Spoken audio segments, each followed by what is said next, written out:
because reading is something that I've always been fond of. I do love reading. Because I think that's one thing that I find the most meaningful among all the other things that I have been doing in my life. Um, Reading is something that gives me wisdom, I believe, and it makes me smarter. It does help me in different situations that I have faced or I'm facing in my life. Whenever I need help, I usually don't go and ask someone for help. I would just go and read about it. And luckily, like books are my go-to buddies. Whenever I have problems, whenever I need to know something, or whenever I feel down. So yeah, reading is something that I really like, basically. What activities do you like to do outdoors? I just love the word outdoor because I think I am a kind of person who easily gets depressed staying indoor all the time. So I definitely love outdoors, and I have been doing a lot of outdoors activities. For instance, football, hiking, running, jogging, just going out for walks, boating if there is a nice lake, by the place where I live. So yeah, I actually enjoy all sort of outdoor activities. I would say that I wouldn't refuse any if I get the chance to do. Describe a time where you had to adopt a new situation in life. I would say that's a tough ask. And answering this question would make me feel a bit nostalgic as well. But yeah, let me tell you about a particular situation where I really need to, and I struggled adapting to any situation. So it was the time when I finished my bachelor's degree and I had to move out for higher studies. So I decided to go to China.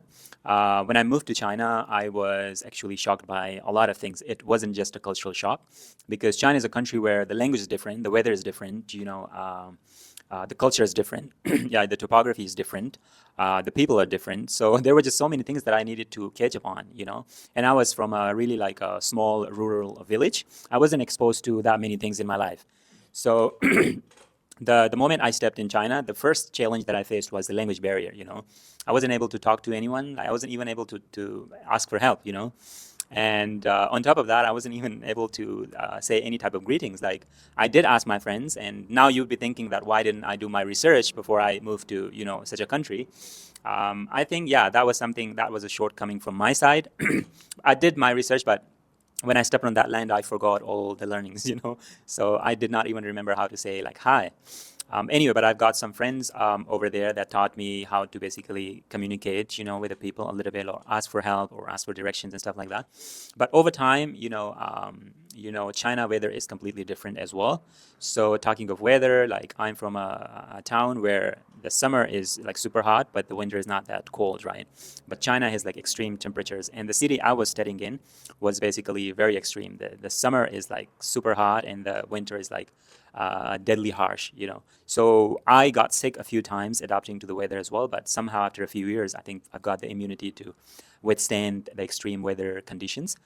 Talking of the third thing that I needed to adapt to was actually the people. The people are, obviously their mindset and the way they live, their lifestyle, everything is so shaped by the culture, and the Chinese culture is like pretty rich and vast.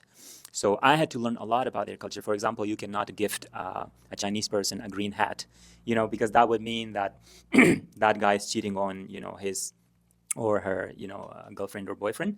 So that was something like, these small things like actually made it really tough for me to adapt to the situations. But luckily over time, I got to understand the cultures. Like, I'm not claiming that I understand their culture 100% even now, but I think I got better with time, and I am better than what I was in the beginning. And on top of that, like I think the most important one is basically the language barrier that I still haven't overcome. I mean, I've took part in a lot of language learning courses. I try to make Chinese friends. I try to do my own research, learn the language by myself, watch Chinese movies to polish my language.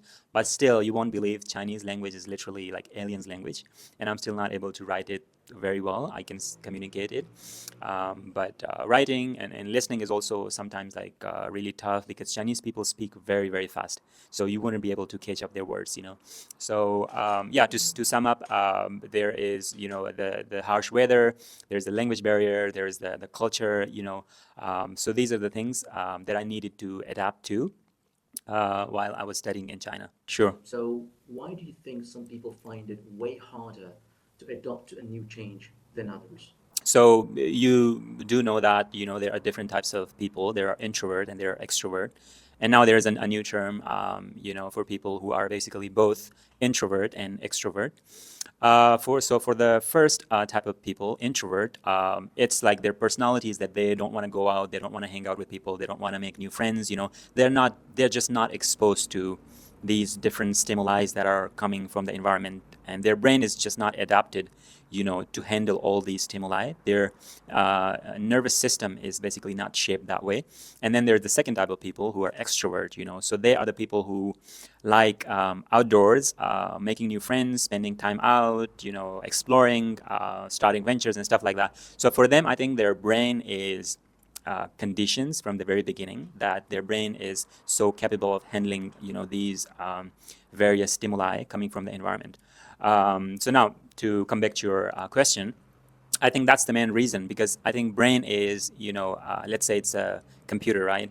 And it's a computer that you have to train yourself. So people who have worked on their brains basically to train it, to different types of situations, they usually find it very easy to adapt to different types of situations, as compared to people who haven't worked on their brain, who haven't activated, those points in their brain, so that they are able to adapt to different situations. So I mean, it's not like it's impossible for them, but it's just that they need a little bit of more work as compared to the former type of people.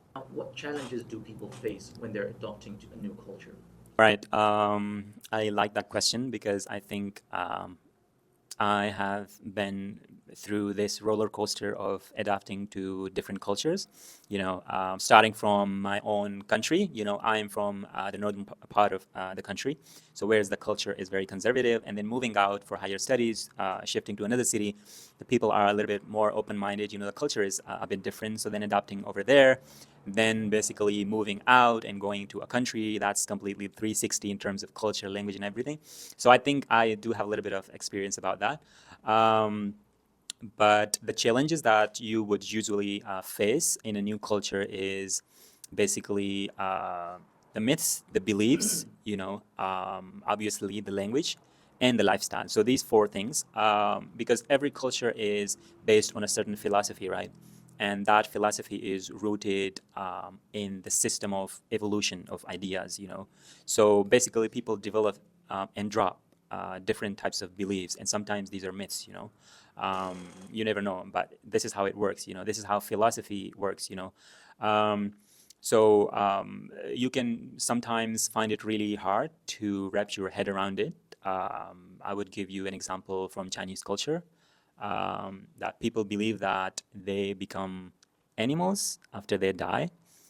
So for me, like coming from a different culture and understanding that myth or belief was really tough, because for us it's like we die and then we are reborn, right? But for them it's like they die and then they are reborn, but as animals. So you can either like reborn as a pig or a dog or a cat, something like that. So it's a challenge for that. Like, it's not like you just get to know the myth. It's like you really need to understand the myth, and you really need to think in their shoe to really understand what the myth is about and how to carry it around with yourself while you interact with the local people. So that's one thing. And then beliefs. People do have different beliefs. For example, if there is a black cat, blocking your way, then it's usually a menace. So that's a belief system that people have. So now you can't make fun of it, right? And in order to understand that, you really have to think in their shoe. You have to be there where it came from. So there's a lot of research behind it, understanding, sympathy, empathizing, all those things work around it. And then the lifestyle. So basically, again, lifestyle is a product of the system of that particular country, right? And so you have to understand the system, like the political system, the education system, or whatever it is, economic system. So you really have to learn and research about it, that where it's coming from, what are the roots, what is the ideology behind it. So once you understand all of these things, then you'll be able to actually apply, the lifestyle and bring it into practice as well, so that you don't feel different living in that particular culture, and it also helps you to fit in that particular culture. If you fit in, then you can assimilate with the people. If you can assimilate with the people, then actually you can make friends, and if you can make friends, it can make you feel your life and your efforts worthwhile, right? So there's that as well. Lastly, the language, right? So language is also something that can play tricks on you, because in your language, for example, saying certain words would mean something else, but in their language, it would be something completely off. So you have to make sure that you don't offend anyone, right? And you also don't make fun of, someone. So just to be able to communicate clearly, be on good terms with the local people or the people that you work with or live with, you have to live the language, basically. It's not just about learning and understanding. You have to live the language to be able to fit in that particular culture. So yeah, to sum up, it's basically the myth, the belief, the lifestyle, and the language, the challenges that people usually face adapting in a certain culture. How does facing challenges help people develop as individuals? I think coping with challenges can either make you better or make you worse. It just depends on, I think, two things. First, the type of challenge that you're facing, right? And second, the outlook that you have toward that particular problem, right? For instance, language in a foreign culture is a challenge, right?